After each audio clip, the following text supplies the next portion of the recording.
Good afternoon, colleagues. This is Mariam Navi. I am leading the Secretariat support on matters relating to global goal on adaptation and have the pleasure to organize this side event on transformational adaptation. So we have a simple and clear agenda. I will walk you through the journey we took. And then I will hand over to Florin for the presentation of the technical paper that the Secretariat prepared, and that will follow by question and answers and general discussions. So in response to the mandate from 2CMA5, our team embarked on an important and challenging journey to explore how transformational adaptation is defined and understood at different spatial scales and sectors, and how progress in planning and implementing transformational adaptation can be or might be assessed at a global level for consideration at CMA6. This, however, was not our first journey into this complex world of transformational adaptation.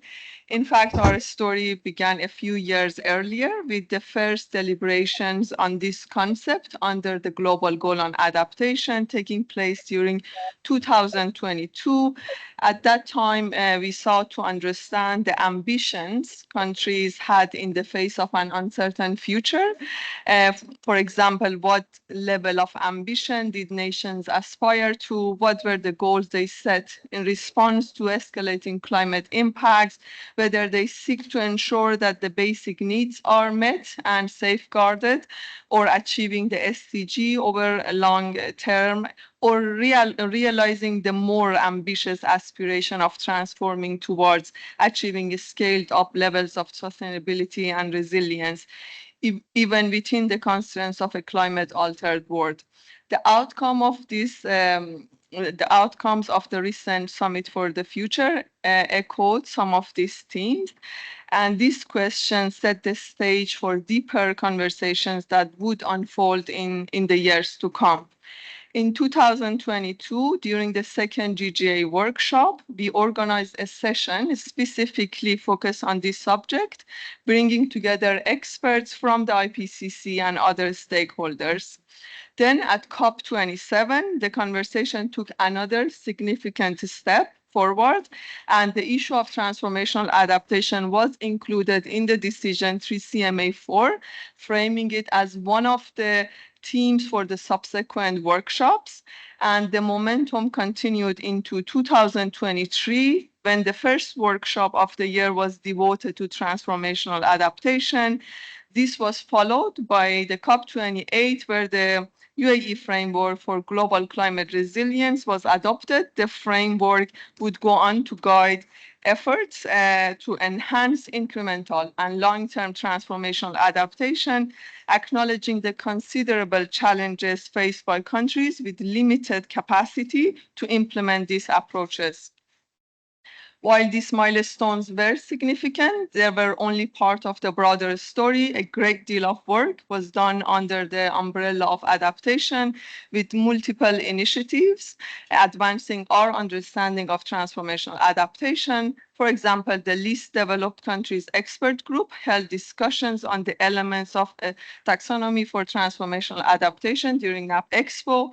The Adaptation Committee NAP Task Force also released a policy brief exploring the traditional knowledge system, indigenous people's knowledge, and local knowledge in adaptation effort. And the brief highlighted the growing recognition of this knowledge system as essential for advancing transformational adaptation, particularly in integrating scientific, technological, and traditional approaches to climate resilience.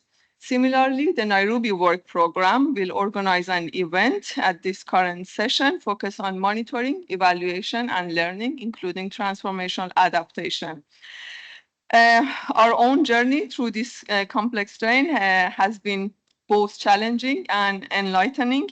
We did our best to deepen the collective understanding of this concept within the timeline we had. As part of this effort, we engage in some interagency exchanges with representatives from United Nations and intergovernmental organizations. These discussions were invaluable in shaping our approach. Drawing from these exchange as well as insight from IPCC and other sources, we compiled what we believe a comprehensive technical paper. We understand that the technical nature of the paper may be difficult to digest fully in a very short period of time. That's why we organized this side event to give you the opportunity to dive deeper, engage in meaningful discussions, and live with a more nuanced understanding of transformational adaptation and its implications. And with this, I hand over to my colleague, Florin, to present the paper. Florin, over to you. Thank you. Can you please put the slide, yeah? Now, the paper has a symbol, and you see here FCCC TP 2024-8, yeah? So if you find the paper on the documents for UNFCCC. Okay, next slide.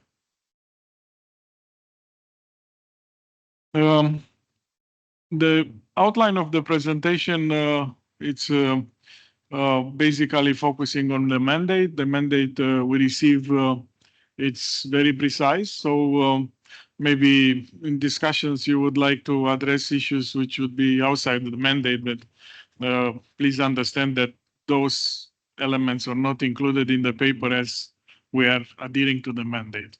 My presentation will focus on the state of play, and then here we look to see what definition and elements on transformational adaptations are available in principle from IPCC, and then what is done on assessing the progress in planning and implementing transformational adaptation at the global level.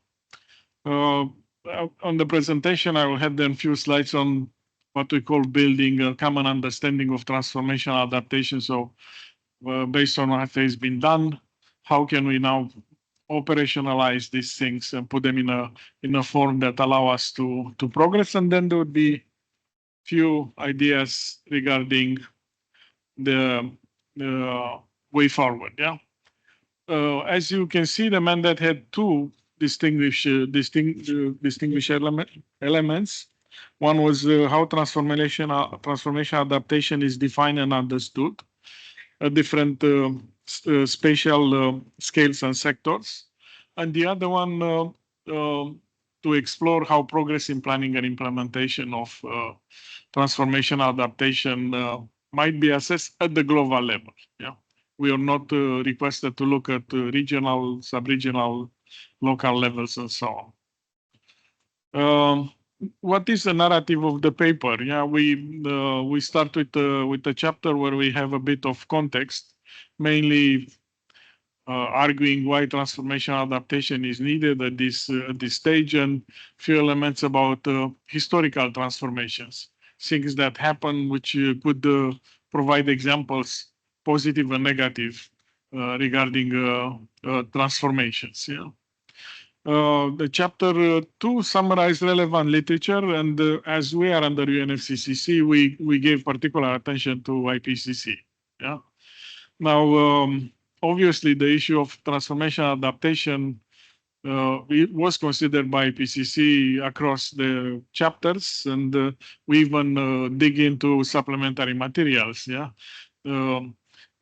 Do not think that whatever you get presented here was somehow from the summary for policymakers and has been accepted by parties. No, it's really scientific information coming from the report. Yeah. And addressing both points of the mandates, but we also, as Marian mentioned, we look to the workshops on the GGA where we had IPCC presentations, as well as to these exchanges with the UN agencies and international agencies, which provided us, and you would find also contributions from them. So we thank every contributors to this paper. Yeah. And then the narrative goes with, as I said, outlining this, building a common understanding and suggesting a way forward. We have an annex with example and case studies. Now, definition of transformational adaptation is, and we try to, is a box in the paper which is looking to the definition of transformational adaptation as well as related terms. Yeah, as you can see, IPCC defined transformation. Yeah, as a fundamental, a change in fundamental attributes of a natural and human system, and they also said that this transformation can reflect, strengthen, alter, or align paradigms, goals, and values towards promoting adaptation and for sustainable development, including poverty eradication. And they have underneath two specific transformation. One is deliberate transformation, and you see here what was the definition, societal transformation. IPC, in the IPCC literature, I mean, assessment, there's an argument that we should look to deliberate transformation. So we're interested in, catalyzing this, not on those which are happening by themselves. And transformational adaptation has a short definition adaptation that changes the fundamental attributes of a system in response to climate and its effects. And we enhance a bit this definition with 3 sub-bullet points, which are coming from the workshop on GGA, from a presentation by the working group 2. So the transformation adaptation results in changing the structure or function of the system, which are going beyond adjusting existing practices, can be adapted at a large scale, lead to new strategies in a region or resource system, transform places, and so on, and lead to deep and long-term societal changes that influence sustainable development. We also have, I think, a definition of transformative change, a system-wide change that requires more than technological change. So sometimes in the terms transformative and transformational are kind of used, yeah. And we argue in the paper that according to this transformative definition, that's less than transformational, because this is happening in only one system, while transformational could happen in several systems. So it's a kind of, similar meaning, but there are differences. Yeah.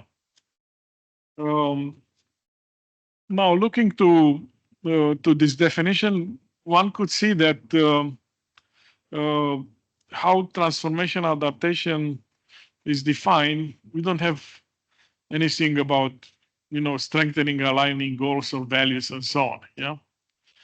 It's a separate part of the transformation, which is a definition which is similar for mitigation and adaptation. Yeah. Now, I have here a bit of an example with restoration of coastal wetlands for storm protection and what the structure change would mean.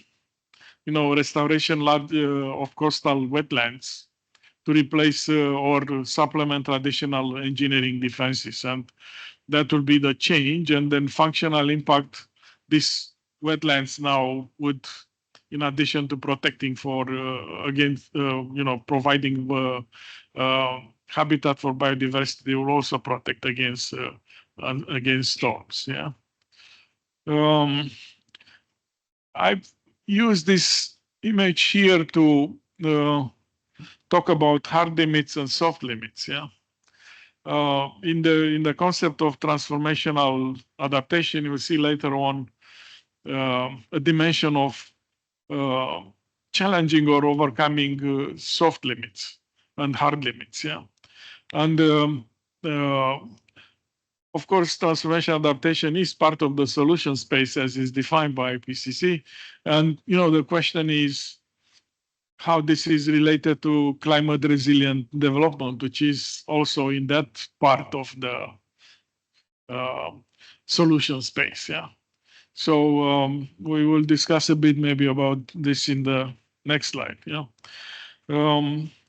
In addition to transformation, the report talks also about pathways for transformation. So how you can go from one state to another. And I have here from the SPM of the synthesis report this figure showing the climate resilient development pathways as well as the conditions that enable and conditions that constrain climate resilient development. And as you can see, transformational adaptation is part of adaptation. No, it's one of the part of the continuum between incremental and to transformational. So now, in the case of climate resilient development, IPCC told us that these are both an outcome and also a process. So the outcome at the point in space would be observed through the SDGs. This is how you measure the outcome. And of course, the process consists of action and social choices you made. Yeah. Consequently, one could argue that transformational adaptation, it's also a process and an outcome. So you have to look to both of them. That was one of the questions which we had in our exchanges with the agencies. It's only the outcome we're looking at, or we are looking at the process also. Okay. And as I said, pathway may lead to transformation deliberately consistent with the goal, of forced inconsistent with the goals. And there's a diagram which in the IPCC report, which I did not reproduce, but it's in the paper, and you can see it. And okay, sorry.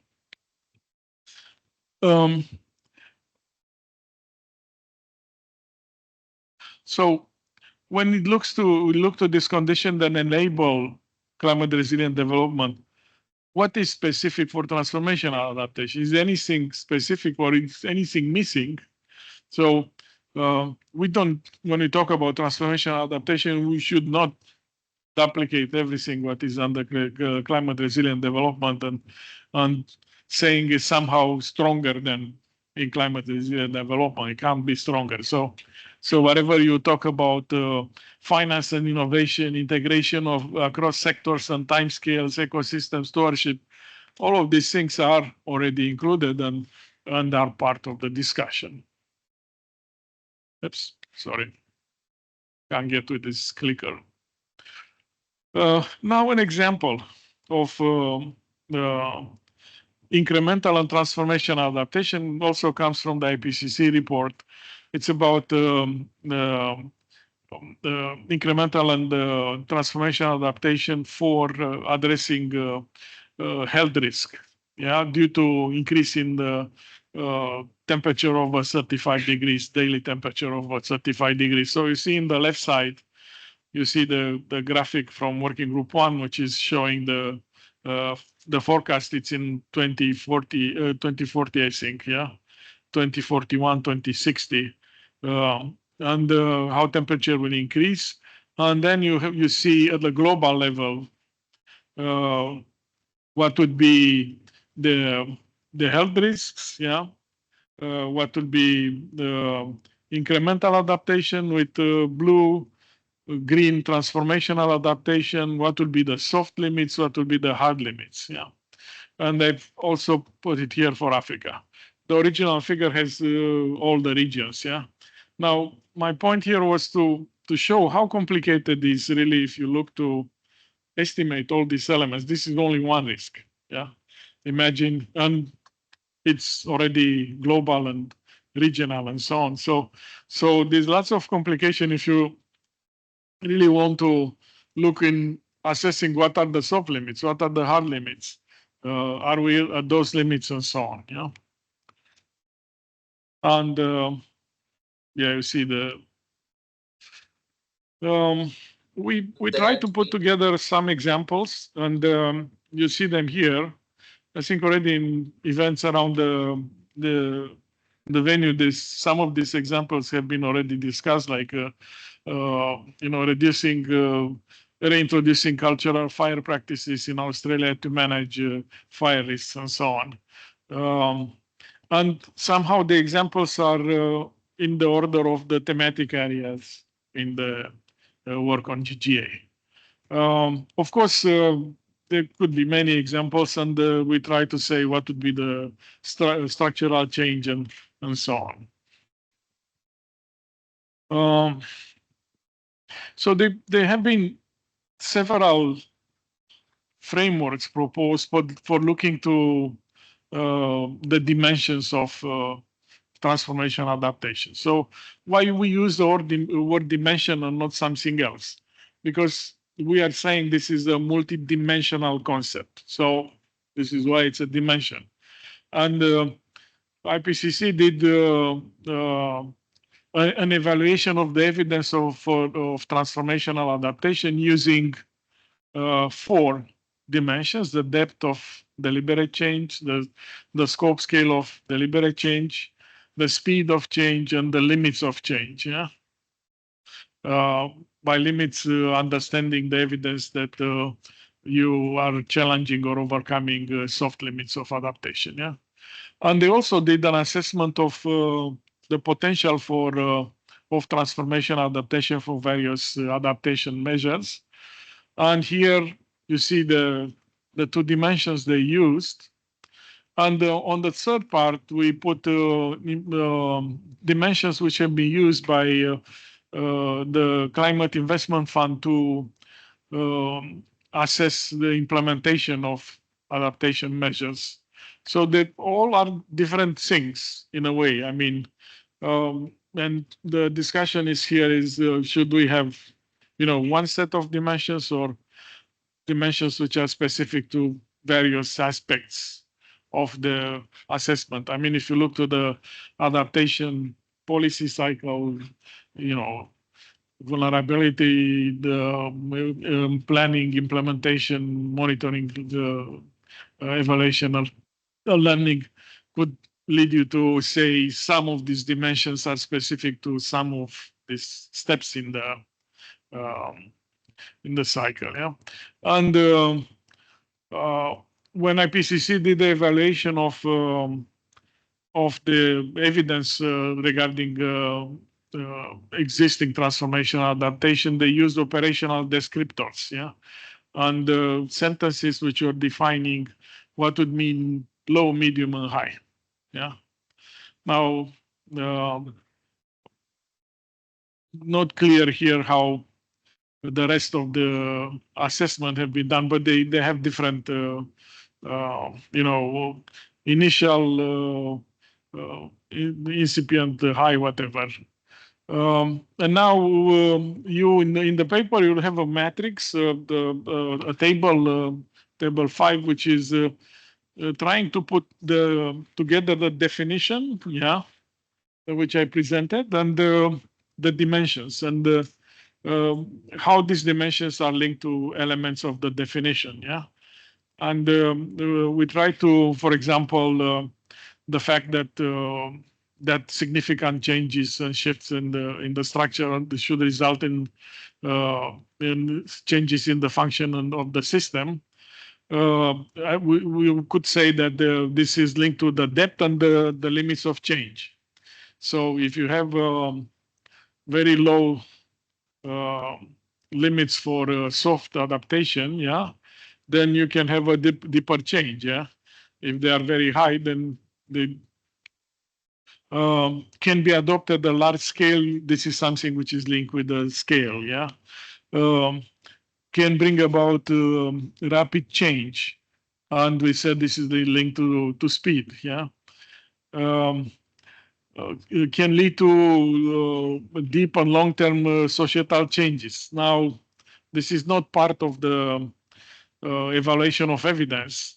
And just as a bracket, when IPCC evaluated the evidence, they looked only to the implementation, but they didn't look to the process part. Yeah. So, and of course, it's a literature bias is there because you basically look to what people wrote. You are not assessing the reality. But things like long-term societal change could be adapted to sustainabilities related to robustness, resilience, and adaptiveness of change, which is part of what the Climate Investment Fund had. Yeah, relevance. Yeah, again, it's the relevance is it's part of something which we think it's distinguishing good transformation adaptation and bad transformation adaptation, because transformation adaptation can result in maladaptation. So there's a dimension which would allow you to look to alignment with goals and context and see if you are getting to good result or bad results. 24 contributions to adaptation related options to maladaptation and successful adaptation. And, you know, we want to make it clear that this is not the case, that transformational is always better than incremental. And as I said at the beginning, there's an continuum from incremental to transformational, and there is no clear distinction when you move from one to another. Oops.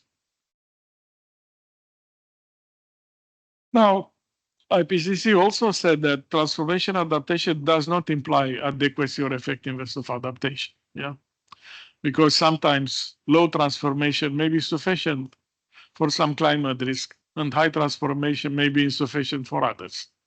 So doesn't mean that I'm doing transformational adaptation. It means I'm effective and adequate.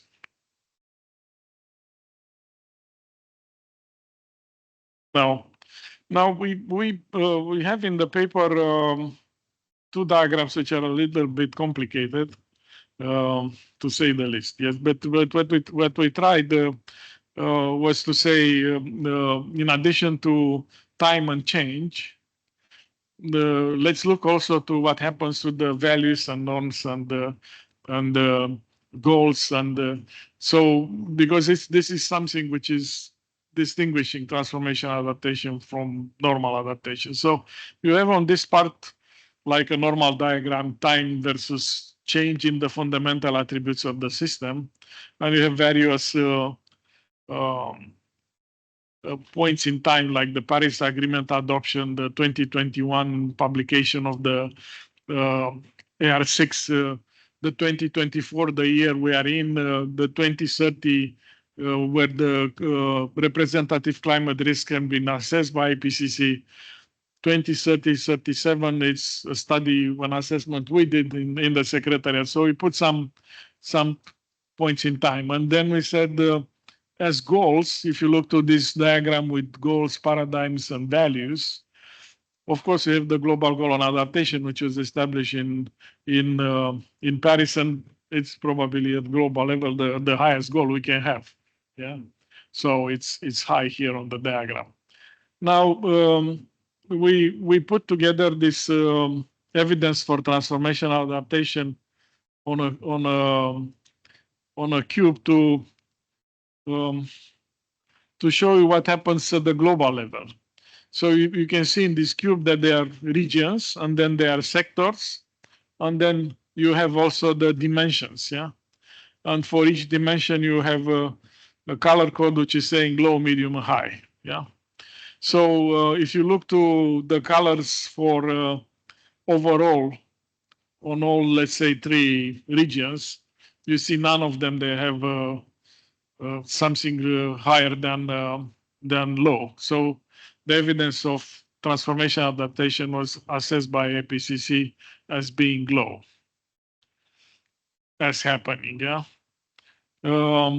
Then for some particular regions and sectors, this was medium, and this is a bit darker blue, and like North America cities and Europe ocean coastal zones. And there is no high evidence of transformational adaptation in any of the papers IPCC assess. So that would be the level of. The slide. what to do, because we were asked to say what was the progress on transformational adaptation at the global level. The answer is low. Is low evidence that transformational adaptation happened.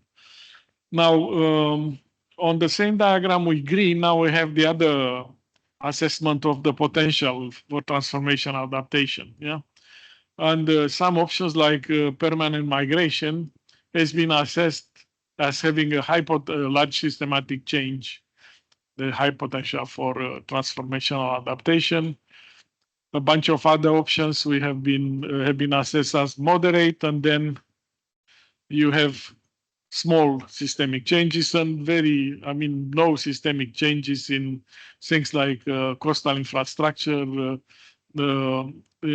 insurance, disaster early warning, and Hello, sorry, water can we use see this demand and slide, so on. please? Yeah. Thank you. Now, so you have two elements of what happened with the transformation of the evidence and the potential for. Now we think that, for example, in between the brown sphere towards the time zero, yeah, that will be the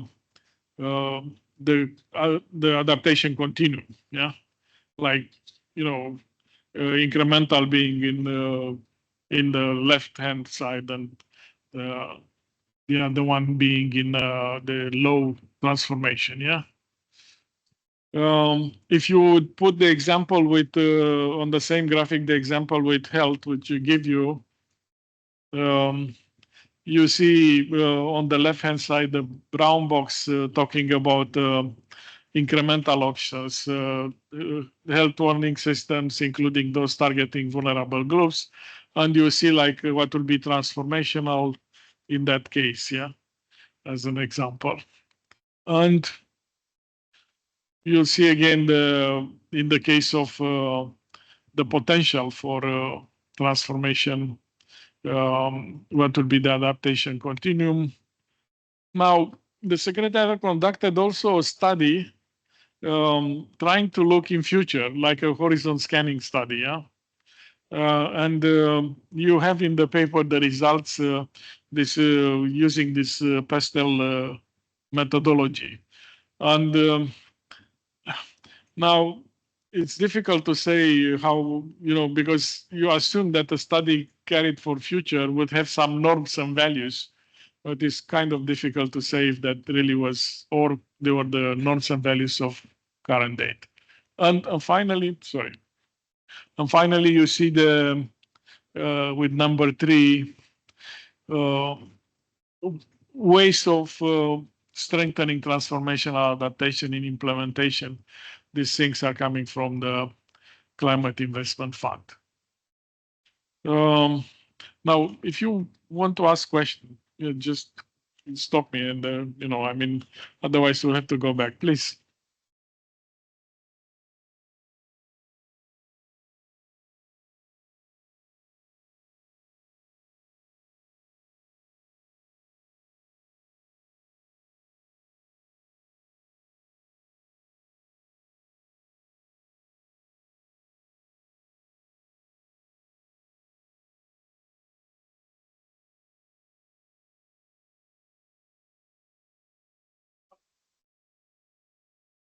So, wouldn't it be better to find out the risk prior for the transformational adaptation, or it is the final that there will be no thing like that maladaptation in future? Are you sure?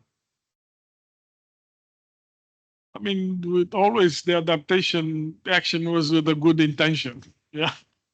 But sometimes from limited knowledge and the way it has been done, they were effects of. Let me bring one example. But I am Zakir. I am from also make the points how this is linked to transformational adaptation. I'm a farmer.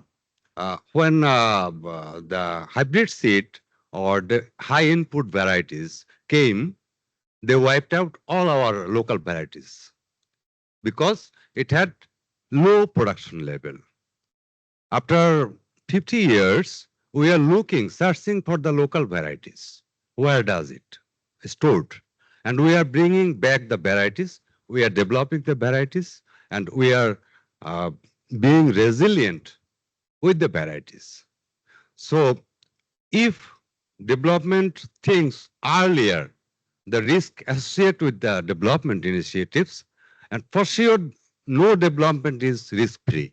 Each of the development has some risk associated with it. So, from my perspective, our perspective, that it will be better to find an alternative word of maladaptation and attach it to transformational adaptation. That's my suggestion. Thank you. Thank you.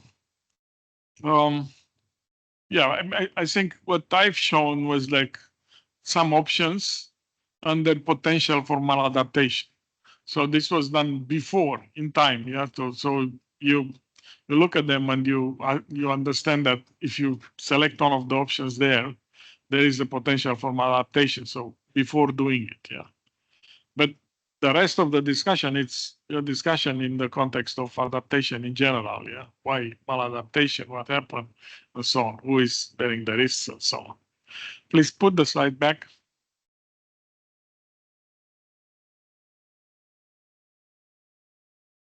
The slides back.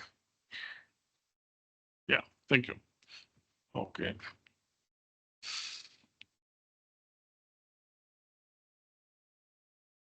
Now, building a common understanding of, so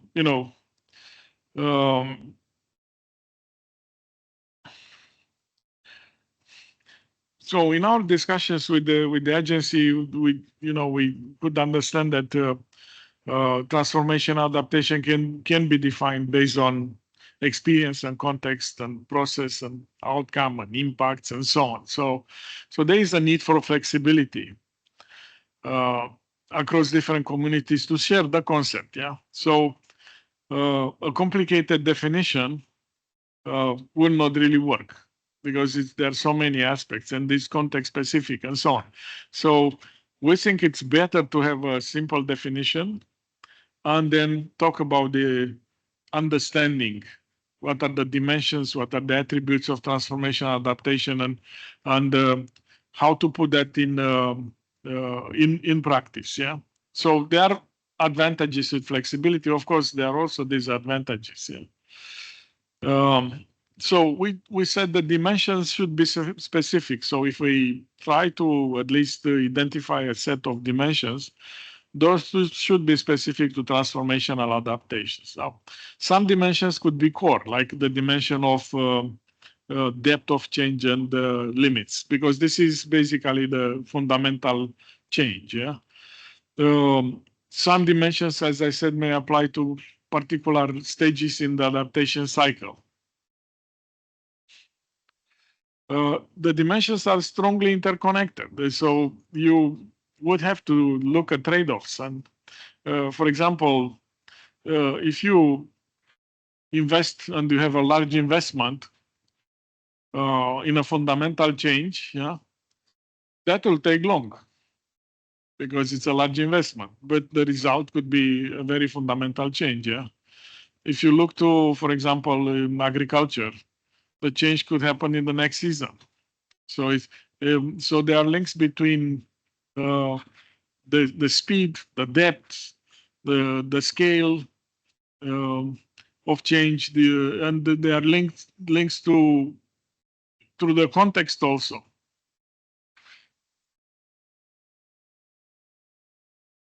Now, we said also the common understanding we are building should clarify overlaps with other concepts like loss and damage and climate resilient development. So if relocation of a community is seen as transformational adaptation, yeah, if it's voluntary, maybe, but if it's forced and it happened because, after the impacts and so on, is loss and damage. So they should not overlap. It should be clear, when something is transformational and fundamental and in the sense of the change, and when it's really loss and damage. Of climate resilient development, what elements are really in climate resilient development and what, if any, is in transformational adaptation. And we propose some dimensions. Yeah, of course, these are not like agreed dimensions. It's just proposal in this technical paper, and they be treated as such. Yeah. Now we also building on the discussions we had, try to identify some practical attributes of transformational adaptation. Yeah?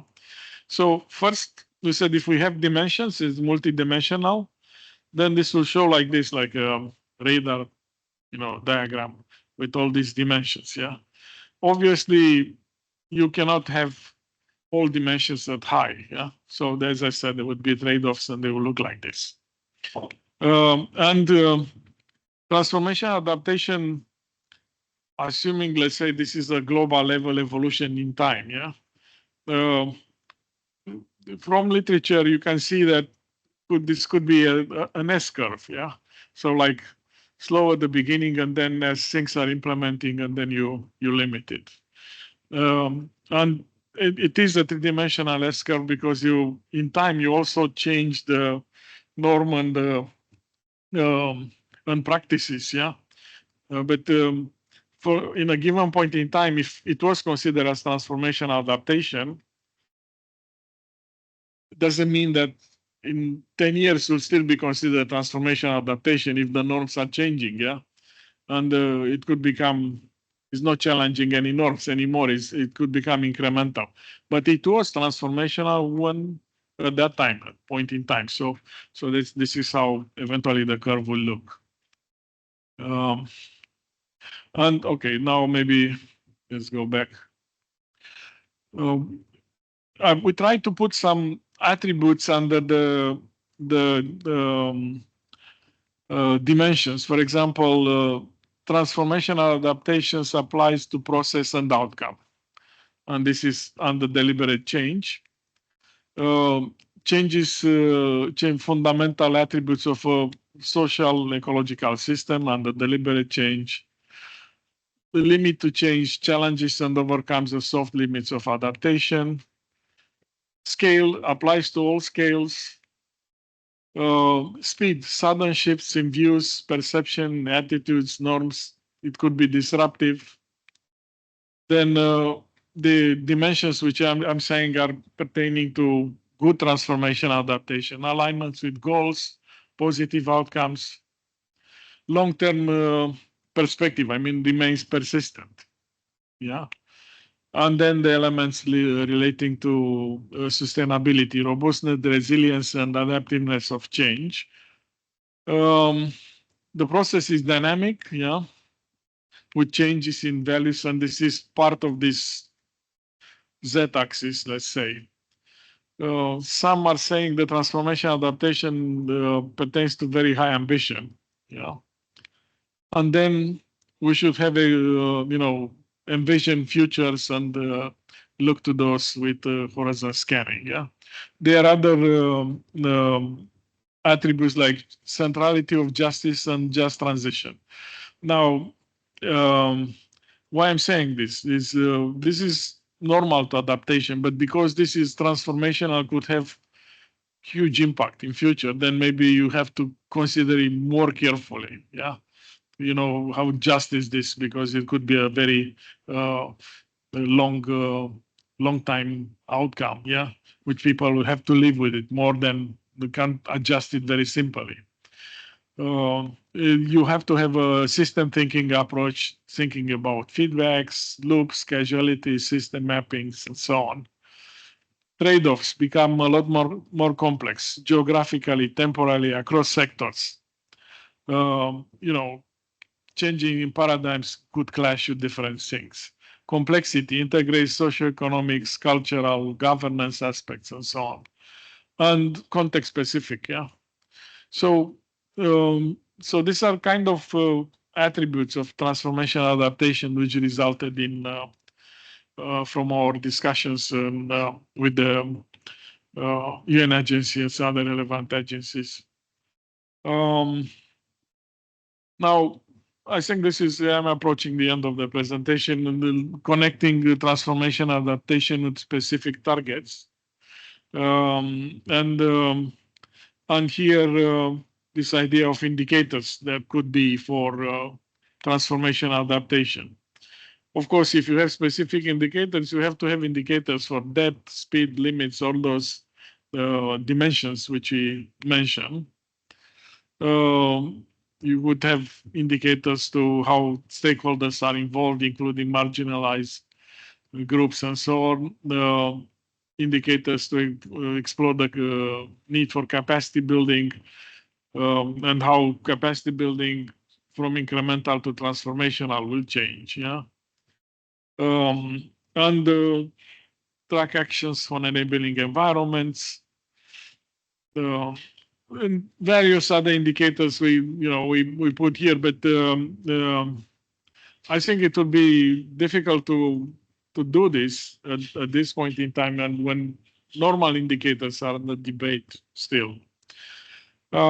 Approaches for estimating dimension of transformation adaptations. In addition to what IPCC use and what we have, like using machine learning and how they did their work, you could also have interviews. You can have Delphi method. That's other ways of getting input from experts. Yeah, what, for example, on the dimensions. What are the dimensions of transformational adaptation? Let's collect information in this way. There were discussions about if you need to have a hierarchy between different indicators or different dimensions, and here then again one has to be very careful. On the possible way forward, we put very few things. One was systematically documenting and sharing efforts and success stories. We suggested this for Nairobi Work Program in this morning, conducting horizon scanning, the same at the regional level, even identifying approaches for transformation adaptation using the indicators. This is part of the GGA work. Encouraging collaborative efforts and collective thinking, continuing to talk to various, advancing research, and here IPCC new assessments on transformational, but at the same time using what IPCC already gave to the process. One, for example, potential for transformational adaptation, and using those complemented with studies submitted by parties. I didn't say this in the paper. The Secretariat also carried out an analysis of how transformational adaptation is mentioned in various reports we received, like NDCs and NATCOMs and so on. Yeah. Okay, now important is also to look at how transformational mitigation is considered, yeah, and if there are any, one needs to harmonize how the discussions on mitigation adaptation go, because at the end, IPCC tell us is transformation for both adaptation mitigation.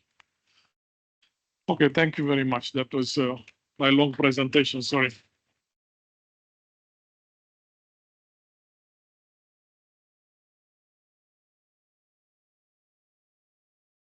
Thank you so much for listening. If anyone has any question, please raise your hand and we bring the mic to you so you can ask your questions.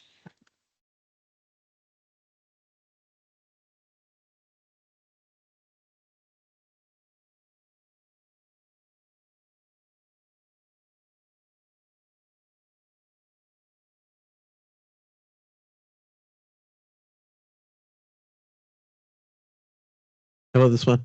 All right. Thank you for that presentation of a very complex issue.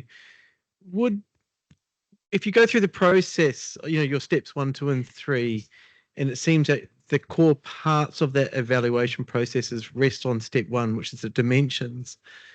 Have you considered that one of the core components of a dimension of transformative adaptation would be the flexibility, so you don't create a locked-in system? Because you've touched on the attribute of a dynamic and flexible system.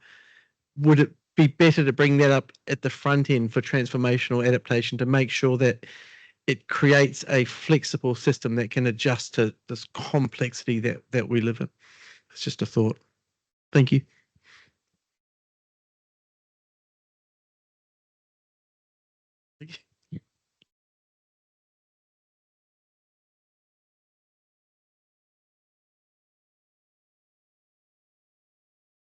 Obviously, this is a complex process, and flexibility will help us. Yeah.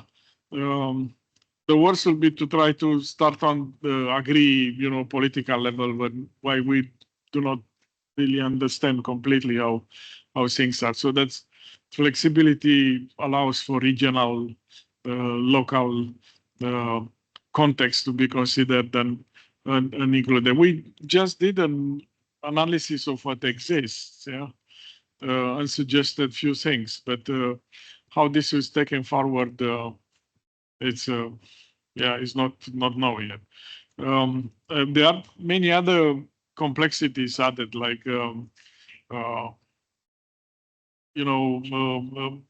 fact that how our colleague from IPCC told us that with the increase in temperature, the effectiveness of adaptation actions is changing. Yeah, it is less and less effective. Yeah, and we see the temperature increasing significantly. We have transboundary risks where, again, you could say transformational adaptation and what it means in those conditions. So there are lots of complexities. But that said, I think we should focus on simplifying and trying to say, we agree on a couple of basic things and then see how we can go with those. And then assess again. Yeah, thank you.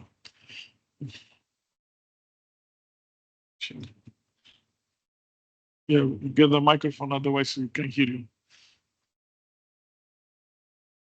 So I'm Suruchi Badwal from Terry, India, and I was just thinking about the definition itself.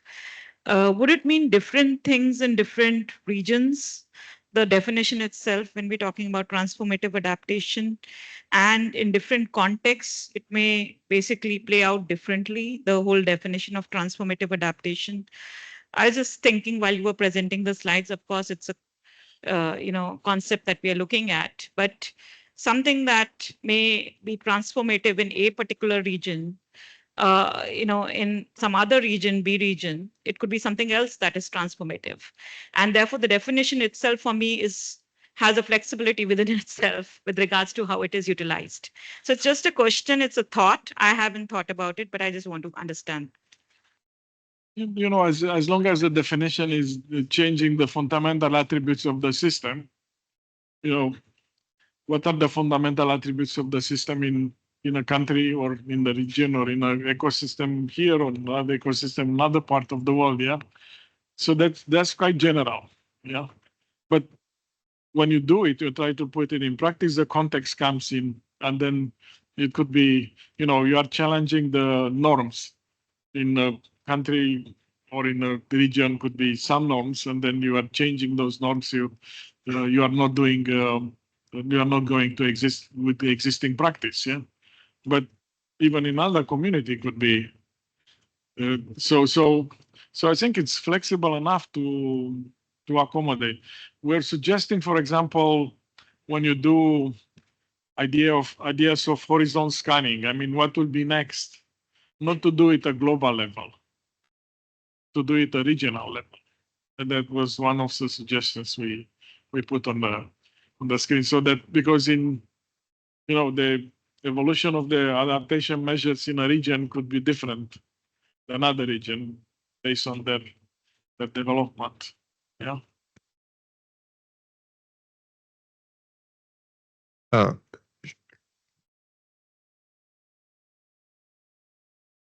Thank you. My name is Aditi Mukherjee, and I work with the CGIR and also part of the GGA expert group on water. My question was, given that this document is also meant to inform the negotiations, some concrete examples might come in handy. And I know it's really difficult to find those concrete examples of what transformational adaptation actually means. So, for example, the ones that you had on the water one, I was a little not sure if that is indeed transformative. Rainwater harvesting is one of those supply side interventions which would not be so effective if the demand for water is not managed well. So, what something that would be more transformative is managing demand in a scarce situation. But apart from that, I have a bigger point is I did not see the linkage between development and transformative adaptation. It's in many contexts, they might be actually the same. Development interventions done well in a climate resilient way might be transformative in terms of poverty alleviation, in terms of better child maternal health, in terms of better access to food, nutrition. So are these concepts so different? So I'm just trying to think how would it be actually used by the negotiators and the policymakers when they negotiate the text going forward? I'm not sure. I mean, there was a lot to take in, so thank you for a very detailed information, but some of the implications and examples would be useful. With regard to the example, we have a table there with some examples, and we have case studies at the end. Yeah. So one of the examples is harvesting water in when the situation of shortages, which is something which was done before. I remember my grandmother doing that. Yeah. But then you move to another system, and now you go backwards and say let's also harvest water in cities. And look at those examples, and they're trying to. I think they're relatively simple, and with some explanation why they would be transformational. And regarding the the link to poverty eradication and so on, I mean, as I said, is adaptation, is climate resilient development, but it has this particularity that it could have a very big change, yeah, bring a big change, yeah. And how this big change affects, it will affect more, uh, if it affects vulnerable communities, and then it should be a significant one. This is why you want to have them involved in the process, yeah. And there are some recommendations there on how to involve them, yeah. Now, for example, if you say I have green infrastructure, yeah, and instead of taking care of heat strokes, because people, you have green infrastructure, you prevent heat strokes.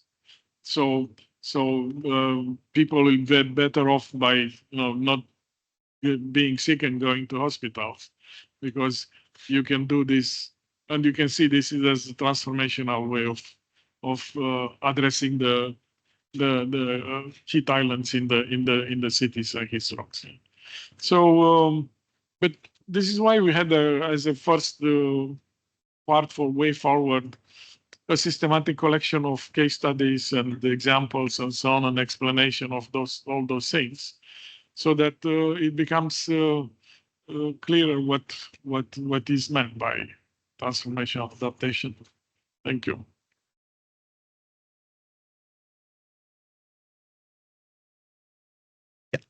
Yeah, thank you. Dennis Mombauer, Slack and Trust. I have just a quick methodological question. So in paragraph 48, and I think you mentioned in the presentation as well, it talks about the horizon sending exercise using artificial intelligence. Could you elaborate a bit on how this was done?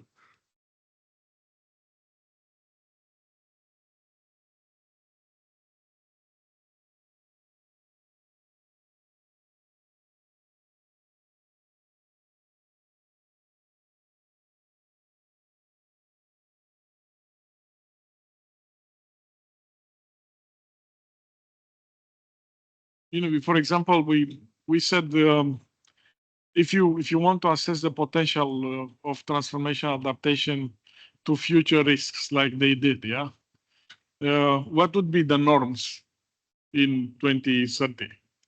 Because it has to challenge the norms, and then you have to conduct this type of exercises to figure out how norms will change.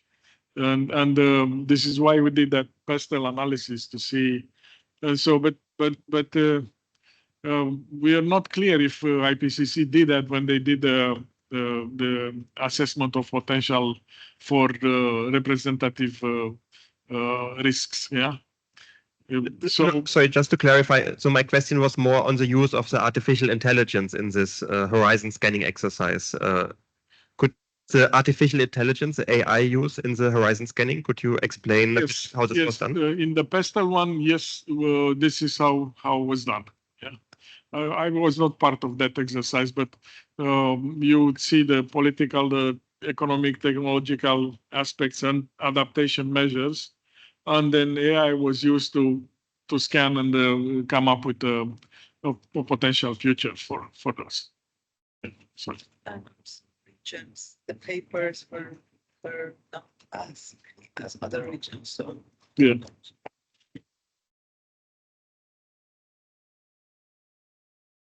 Yes, hi, George Scharfenberger from UC Berkeley. I want to thank you very much for an exceedingly complex or exceedingly simple way of describing a very complex process. I'm going to be Can you speak a bit louder because I'm going to be spending the rest of my time here in Baku and many weeks after trying to get my way through this, but thank you very much. This is perhaps a very naive question, but on one of the main tables you have factors enabling and blocking perhaps these, and these factors, governance, finance, societal behaviors, cultural factors, could not those be considered as well subjects, potential subjects for transformational adaptation? But Or are you in a systems way you're taking those as absolutely given? So we didn't talk because we didn't have mandates on looking to those things, which are, for example, enablers for transformational adaptation. What's happening in the chapter on cities from the working group 2, they were talking about social innovation and things like crowdfunding, all kind of new things, how this would enable transformational adaptation and the need for studying it. Yeah. But we didn't have the mandate to look to, the effectiveness, costs, enablers.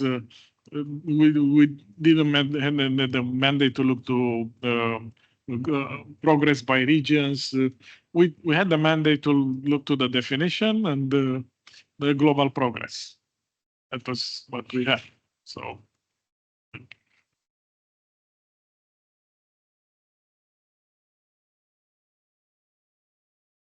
Hi, Zinta Summers, and I guess I'm speaking here in a vice chair of the IPCC Working Group 2 capacity. So thank you very much for presenting this. I think it was very informative, and obviously you draw a lot from the past IPCC report, which was based on the GAMI paper, and I think that is the horizon scanning that you referred to. And basically, as you mentioned, it found that there's very little transformative adaptation or evidence of transformative adaptation. So I suppose my question for you is, now that we're looking at the next AR7 cycle, based on your review, what do you think are the key questions that need to be answered that would be relevant to UNFCCC or policymakers? Is it to further clarify the definition of transformative adaptation, or to provide more examples, such as a typology of what's transformative for different regions and case studies? Or is it to identify indicators? Because clearly there's a lot of gap, there's huge gap in knowledge. And so what do you think would be the most pressing areas to fill based on your review? We, of course, this is individual thinking, it's not Secretariat or whatever. So, but we know that there are some gaps in what has been done. Yeah. For example, the four dimensions were only for implementation, so there was no consideration of the process. What kind of dimensions you need for the planning, for policy part, and all that. That is one part. I mean, when IPCC could look to those dimensions also and see, in terms of indicators, maybe not necessarily indicators, but some idea of values for those dimensions. What is low speed? What is high speed for something? Because when you look to the supplementary material, for example, is like over 5 years is low speed. 3 to 5 is medium speed, and under 3 is high speed, something like that. Is this really fitting any example? And all difference in regions and so on. So give some kind of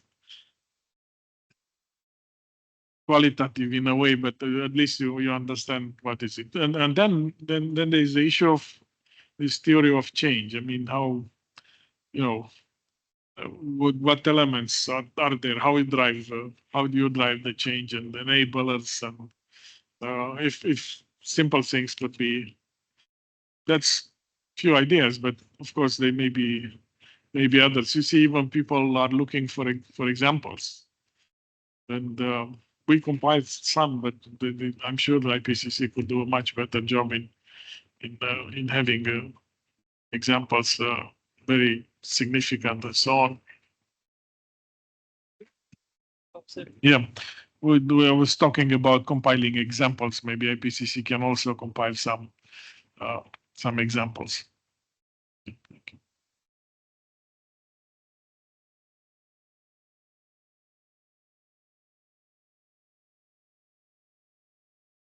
Hi there. I just want to congratulate you on the amazing job you've done in pulling all of this together. And from the point of view of a practitioner, I just feel that yeah, sure, there's opportunity to apply indicators in the UAE Belém program and so forth. There's a need for a kind of concerted communications campaign around this to go out and engage with very diverse stakeholders and put it in more maybe user-friendly language, which can also be translated into many languages other than English also, and to really be able to interrogate these concepts very broadly in policy and practitioner communities. So in a way, springboarding off what my colleague in the row ahead said, what should the UNFCCC do about this? I think actually it's in large part for the stakeholders to take a lot of the work that you've done, yes, add case studies, but also to socialize this. And as I say, interrogate it a bit and then throw it back to the global forum. Thank you.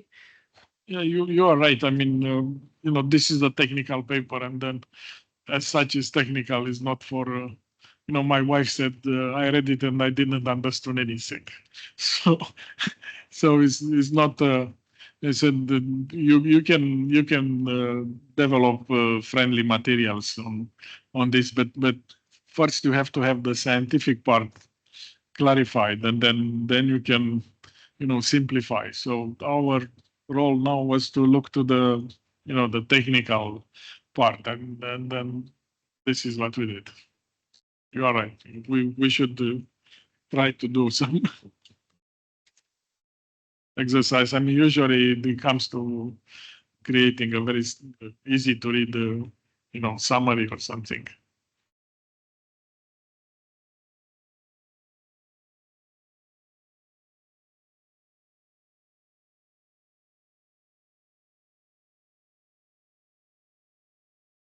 Okay, or if there is no other questions, I think we can close the side events.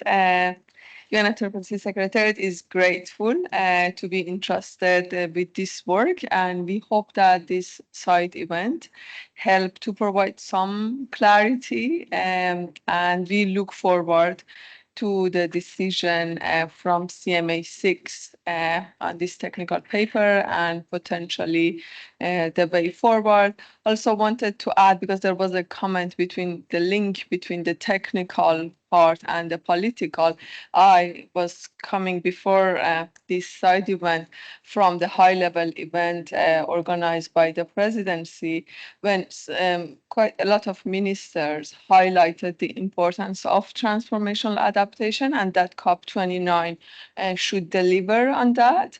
Yeah, it is complex, but I think there is a common understanding that when incremental adjustment has reached the hard and soft limit, we need to embark on transformational adaptation approaches. it's complex. We are in the beginning of the journey, and also here there were really good ideas shared, like providing more examples when we reach such limits, simplifying the concept. So there are some next step. So yeah, we look forward to see what will come next, and we hope that we can continue exploring this with you. Thank you so much, and have a nice evening.